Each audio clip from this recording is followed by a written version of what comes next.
Who's destroying our games? Let's see. This video is brought to you by Incog. Stick around to hear more about the special offer they're providing to the entire upper echelon community. Alright, this particular video comes at a bit of an inopportune time. See, the concept of them destroying your games could refer to a lot of things, especially for those engaged in the political side of gaming commentary, but for the sake of clarity here, I'm talking about publishers, and I'm also not hovering on the brink, metaphorically speaking.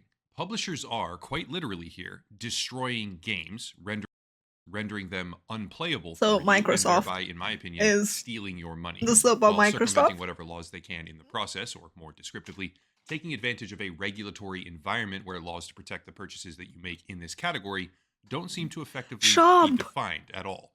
It sounds kind of extreme to some, but it's actually a very pressing issue that rose to prominence over the past 15 or so years, give or take. There's plenty of individual examples here, but the best way to start is by showcasing the general industry transformation. Video games have undergone a colossal shift from a physical medium to a digital one. In the That is past, you true. had hardware that played the game, I guess this is files about contained on a EA, physical maybe? storage device, and a subsequent experience that was effective. Oh my god. Holy shit. That is crazy. 83% now in digital. Oof.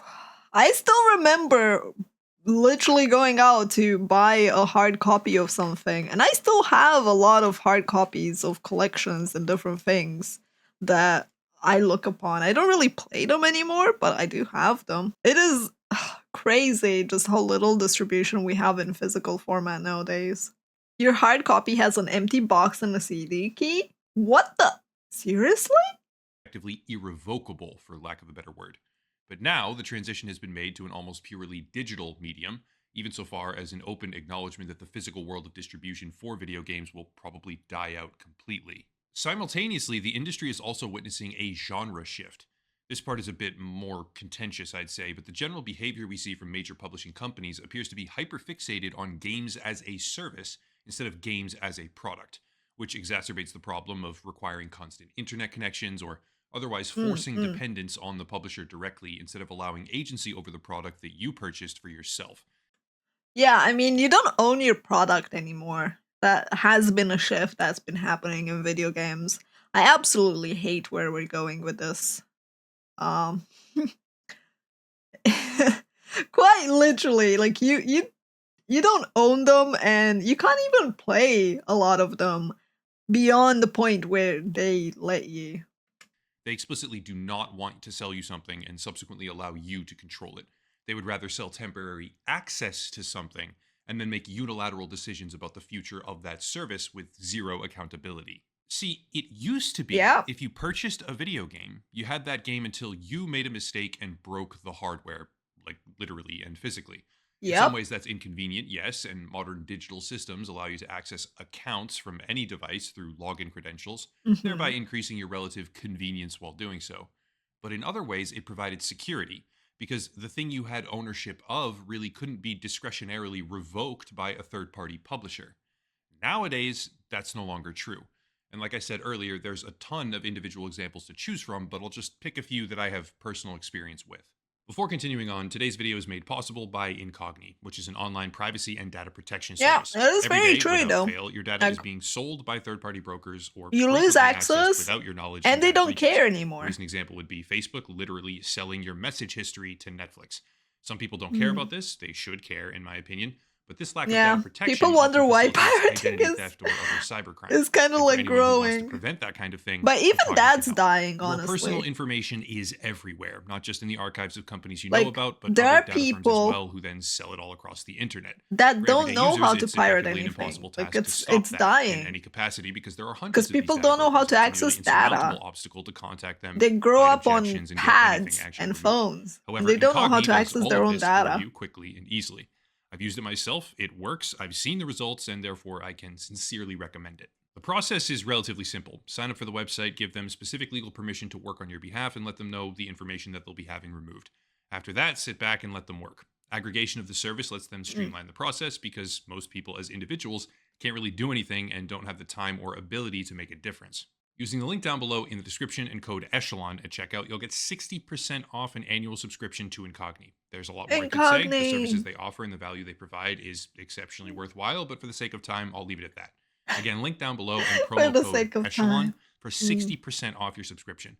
Big thank you to Link Incog below for my sponsoring video the to show. his video First to up is get an the code example if that you wanna. most contemporary gamers will probably be aware of, and that's Warzone. Call of Duty Warzone is a household name at this point, but one of the more disruptive moments in the game's history was when Activision completely shut down the Whoa. original Warzone experience in favor of its sequel. Now, for some, that's inconsequential, but the key factor we need to consider is that when doing this, they Damn. also revoked access to a very, very large number of in game purchases that many players had made, rendering them not just useless, but completely gone. Some people were upset, others weren't, but the idea of purchasing something you want to use and then having it be rendered completely Mm. useless by the issuing company at any point in the future that they arbitrarily choose with no communication to you about it if they don't want to, well, it starts to feel kind of strange. Let's It starts to feel strange, and then people are like, "Hey, Paws, why don't you like buying MTX stuff?" Maybe because I don't own any of it. I don't know, man. It's like, imagine Overwatch.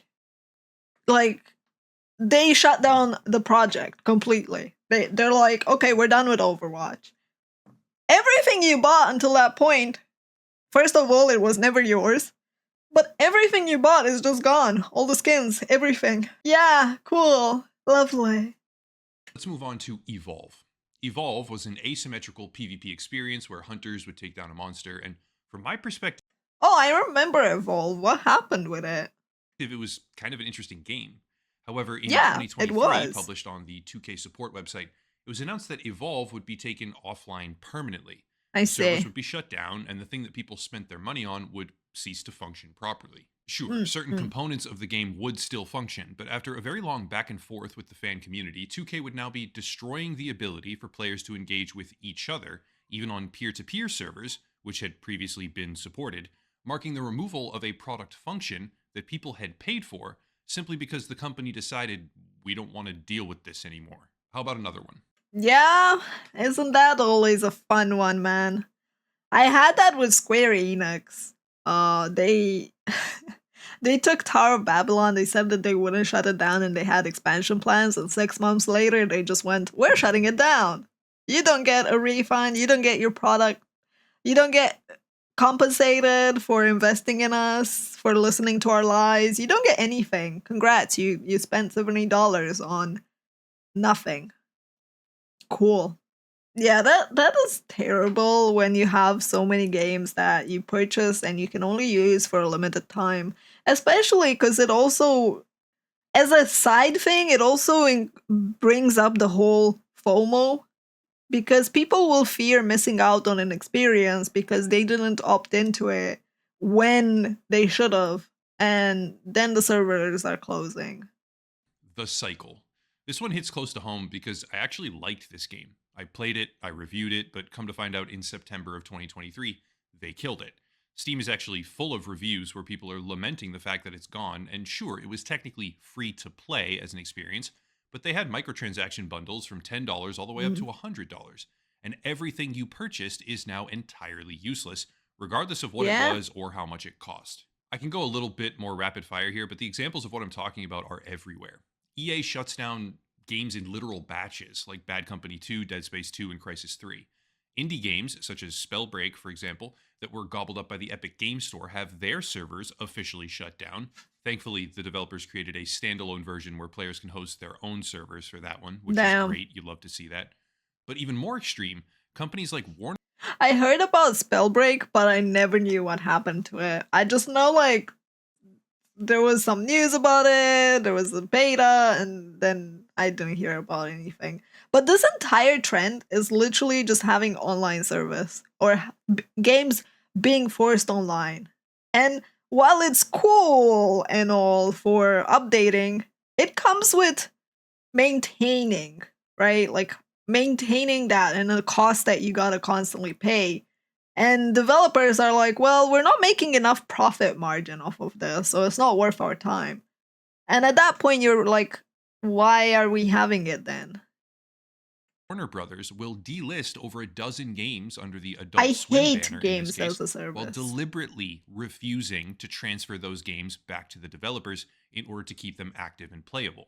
Warner Brothers just doesn't care about the games or the playability or preservation in general, And they're taking advantage of a regulatory environment where there are no protections for any of these things. They can just render content unplayable and obsolete on a whim with no recourse. As if that weren't enough, or to really drive home the existence of a general shift here, PlayStation took a fairly unprecedented step recently where they revoked the digital access license for a demo of Stellar Blade. The details here are a bit complicated, but the gist of it is this. Stellar Blade released a demo to the PlayStation Store early, presumably by mistake in this case. People Mm-hmm. obviously downloaded the file very quickly, but then Sony revoked everyone's access, causing the game to become unplayable for anyone even connected to PSN, which even booted some people out of the demo mid-session. That's called a Damn. kill switch. And yes, it's a demo, it's not a paid product in particular, but the point I'm trying to illustrate is that there is a consistently evolving shift across the majority of the video game industry, where the things that you play are not products anymore. You do not own them, and they can be either shut down, revoked, or transformed at the sole discretion of a publisher without warning, rendering the product unplayable or any amount of content you spent money on completely void. Yep. It's definitely a trend. And what's worrying more about this entire thing is the fact that they are able to just go, yeah, out this instant. It doesn't matter what you want, what you were doing. We just have control, and we can just kick you at any point and delete it at any point and prevent access at any point to anything that you own. Just because you're using our network and you're connected. That's fucked up, man. That's literally fucked up. It, we're at the point where it's very rare that we're gonna have a game that truly belongs to us and that we can play. There are still games like that. But from the AAAs, not that many that I can think of. That is a disturbing prospect to me, and it simply did not happen a couple decades ago. One more example, which then becomes the jumping off point for what can you do. Couple of decades ago, what, 20 years ago? True. When did the Cataclysm come? I feel like Cataclysm was one of the first instances where you lost access to something that you bought. 2011? I think Cataclysm is one of the big, our entire world change. Or maybe Final Fantasy before. I don't know. When was Final Fantasy nuked? The first one. 14, I mean. Maybe that one was the first instance of like you're purchasing a product and it just went up in flames completely. So yeah, it's one of the two MMOs that completely changed that. And then you have Destiny, which also like you buy a game for what, $100 the DLC, and they just remove the content because it doesn't fit on a console. So therefore they're just removing it from the game. Oh, live service. Live service, isn't it lovely? To stop it, because the fantastic part of this video is that there are a set of actions that you can take thanks to a dedicated YouTuber named Ross who runs a channel called Accursed Farms. The Crew, that's the catalyst here, because in late 2023, Ubisoft announced that they would be shutting down the game. Here's the issue though. The Crew is actually a very large, very successful game, or it was over the span of its lifetime, which means there's a lot of people who own it, a lot 10 of people years, who huh? played it, and a lot of people who enjoyed it. That's a perfect storm, because Ubisoft is also headquartered in France, not the United States, which helps in terms of consumer recourse. Yes, that just teaches them not to have any office based in the EU, because EU is gonna fuck them over. Bruh, that's kind of funny. Oh. And all things combined, it presents us with a bit of a perfect storm opportunity. I'm going to put a link down below to the video on Ross's channel. This guy is good. I would highly encourage everyone to watch that video and other content that he posts, but here's the bullet points of what matter the most. Ross worked very hard, consulted legal experts, and hunted down specific complaint portals all over the world to devise a series of actions that will give the gaming industry a very real shot at sparking some sort of intervention aimed at stopping publishers from just shutting down games. This is the most comprehensive effort I've ever seen on the topic. He's got a very well laid out website called stopkillinggames.com with 2 G's between killing and games, which is also linked down below, importantly. And he's done all the legwork needed for viewers to I help as see. quickly and conveniently as possible. It is very easy to take action right now.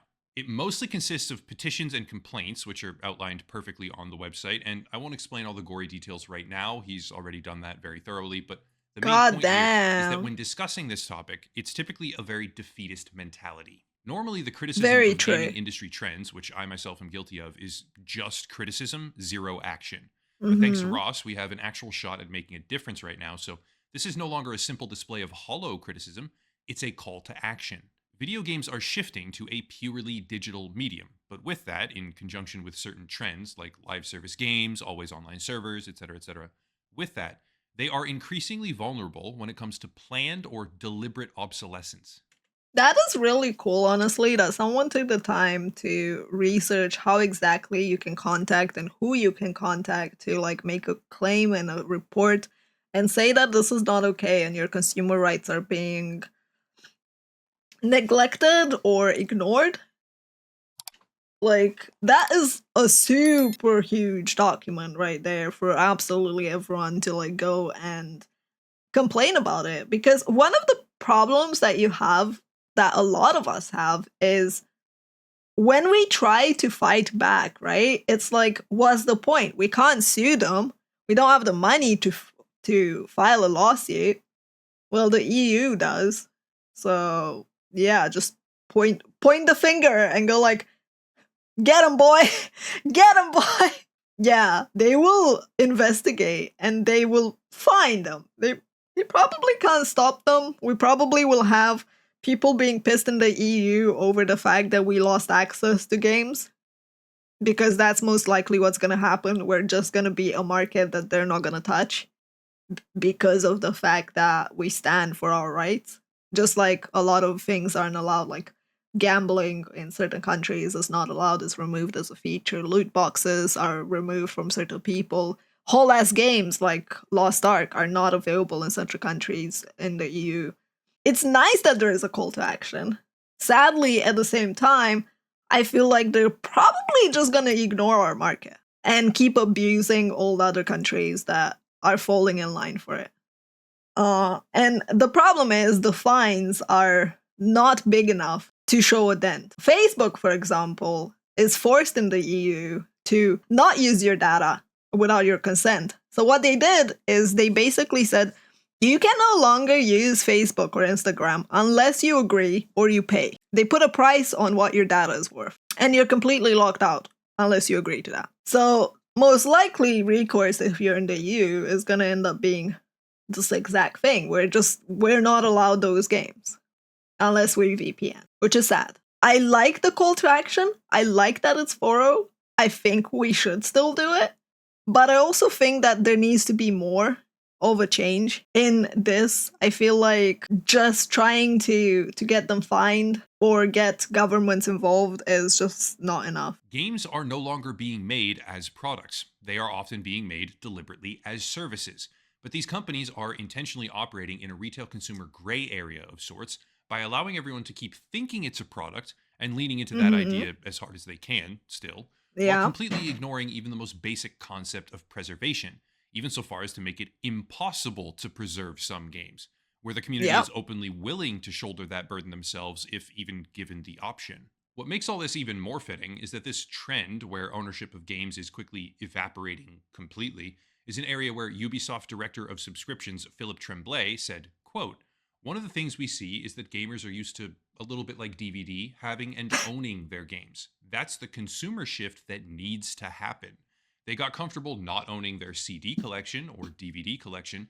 That's a transformation that's been a bit slower to happen in games." They got comfortable? What do you mean we got comfortable? I still have CD collections and DVD collections. Consumer shift that needs to happen? No, it doesn't need to happen, you greedy bloody gremlin. We don't need to not have access to what we buy. It's a product. You're selling. We're purchasing. As gamers grow comfortable in that aspect, you don't lose your progress. If you resume your game at another time, your progress file is still there. That's been Mm-hmm. deleted. You don't lose what you've built in the game or your engagement with the game. So it's about feeling comfortable with not owning your game. End quote. How can we feel comfortable not owning the game when you literally do shit like pull the rug from underneath, block access, destroy access to it, take it off the shelves, and be like, we're gonna resell it as a remake later. Don't worry about it, guys. That is just, quite frankly, baffling to me because Ubisoft is a company that Yeah. absolutely embraces the concept of deleting content and progress, evidenced quite clearly by their full scale shutdown of a game that had 12 million copies sold. And yet the industry has become so complacent during this shift, they seem to think that no one could ever fight back. Well, once again, offering high praise here to Ross at Accursed Farms, now you can. More and more games are shutting down constantly, and typically that's a result of poor performance. But the underlying logic of it all is that gaming companies want to maximize profits, which Yeah. means that any always online game that runs afoul of that particular initiative can just get chopped. Companies don't want to spend even minimal resources to ensure continuity of access to products that they themselves are selling, and I think it's time they're held accountable for these practices and forced. Doesn't matter what they want to do, they should be forced to do it with no choice, to offer preservation tools of some kind, or clearly articulate timelines of deletion before selling a product, or some form of accountability here. I don't think it's a very controversial thing to say that you should not have to buy something and wonder, gosh, I don't know, when's it going to stop working forever? I mean, I like playing it, and it's been advertised as a live service, which insinuates perpetuity, or at the very least a long time frame, but I wonder if they'll just delete it all after a year or two because it's not Like convenient they did anymore for with them to Tower of support, Babylon. and I'll lose the game as well as everything I spent money on inside it. You should not have to wonder that. And the fact that these companies have skirted any sort of accountability on this topic for so long is kind of baffling. Anyway, the point here is to say that the video game industry It's not really baffling because rules, like laws, are not meant to protect what's happening online. Technology is developing way too quickly. So it makes sense that they get away. Plus, people aren't educated. People aren't informed of their rights, of what they're supposed to be able to have or do.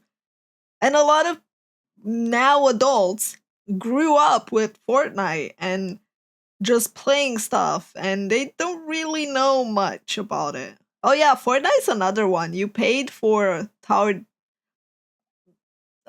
You paid for PVE, and then they went. You were pulling the rug on the PVE. You're getting only battle royale now, before going back and finishing the PVE. But yeah, that's another example of, hey, we paid for something. Yeah, we stopped developing that. Sorry. Much like early access stuff. And people will just move headquarters. Hex von Wolf, like you have a very good point there. People will just move quarters to where the law is better for their greedy ass, and just pull the rug from underneath all the people that are complaining, which will cause people to be dissatisfied with their country and protections because, they know better, which has happened. Quite a lot of people dislike protections in the EU because, it prevents them from playing with their buddies from the US. Yeah, it's crazy because you look at this and a lot of people are not going to necessarily see a problem with this. Like, for them, it's like, yeah, you just purchase the right to play at the moment. And they don't really think about all the microtransactions, expansions, and all the things that you kind of put into the game. And that it could happen even like 1 year in because it's not selling enough and it's not enough profit. And it's sad. It's sad that we are at this point. very deliberately deletes content it sold you for full price without warning, without clarity, and without regret. Up till now, there's been very little recourse available, but thanks to the efforts of some dedicated enthusiasts and primarily a high quality YouTuber, now there is. We should all seize that opportunity and help as Mm. much as we can because opportunities like that are not exactly common. Again, links down below for taking legitimate action. High praise to Ross at Accursed Farms for making all of that possible. Other links as well to support the channel, the video sponsor, Incog, of course. We have actual merchandise now after Yeah, all this these was years. So a an whole spring interesting collection video that'll be gone in to like a day or see. two, actually. So it's about to disappear. Check that out while you can. Again, link down Mhm. below, as well as other things, locals and Patreon monthly subscriptions. But I'll cut it there and stop rambling. As always, thank you all for watching. Question everything, and have a nice night. Question everything. I don't know if there's a reason why we should question everything, because all I've learned from that is the more I question stuff, the more I lose faith in humanity. Memes aside, I also I agree that we should stop just accepting all the bad that's happening. We should stop with the excuses of it's worse somewhere else. It is what it is and shit like that, because that's just complacency. Just because you're a lazy piece of shit that doesn't want to take any action and gives in to FOMO, or just doesn't care because, you know, it doesn't affect you. It doesn't affect your close ones, so whatever. Doesn't mean that you should be vocal about it. If you don't care about it, don't oppose it. Like, that's the least you can do. Instead of going man, why are you guys complaining? It's not like it's a big issue. It's like, yeah, just mind your own business. I still have faith in humanity. I don't know, man. Every day I question why I still do.